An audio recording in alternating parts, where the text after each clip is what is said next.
আসসালামু আলাইকুম। আজকে আমার কাছে একটা আছে পার্সেল। এই পার্সেলটা আমি আজকে আনবক্সিং করব, দেখব। এই পার্সেলের ভিতর কী আছে সেটাই তোমাদের সাথে শেয়ার করব। এটা খোলার আগ পর্যন্ত কিন্তু আমি জানতাম না এটার ভিতর কী আছে। তো এখন আমি খুলছি আর দেখাচ্ছি যে এটার ভিতর কী আছে। প্রথমেই পেলাম একটা বক্স, এরপর পেলাম একটা কেটলি। খুবই এই কেটলিটা খুব সুন্দর।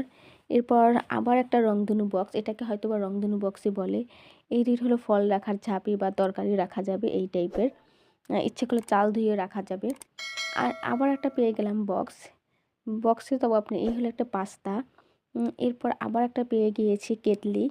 কেটলিটা অনেক সুন্দর। আর একটা বক্স, সব কেটলি ২টা কেটলি কিন্তু সুন্দর। সাথে আরেকটা বক্স এটা। আর এটা হলো চা পাতার বক্স মূলত।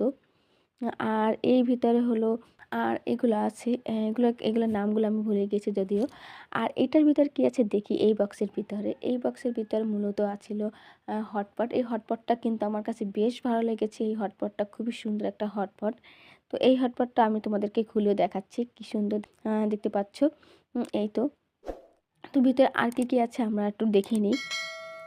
এই যে ডায়েরি আছে, প্যাড খাতা আছে, আর আছে মগ। এই ছিল আমার পার্সেল আনবক্সিং ভিডিও। তো আমার ভিডিওটি তোমাদের কাছে ভালো লাগলো অবশ্যই লাইক, কমেন্ট, শেয়ার করে পাশে থাকবে। ধন্যবাদ। আজ এই পর্যন্তই। আল্লাহ হাফেজ।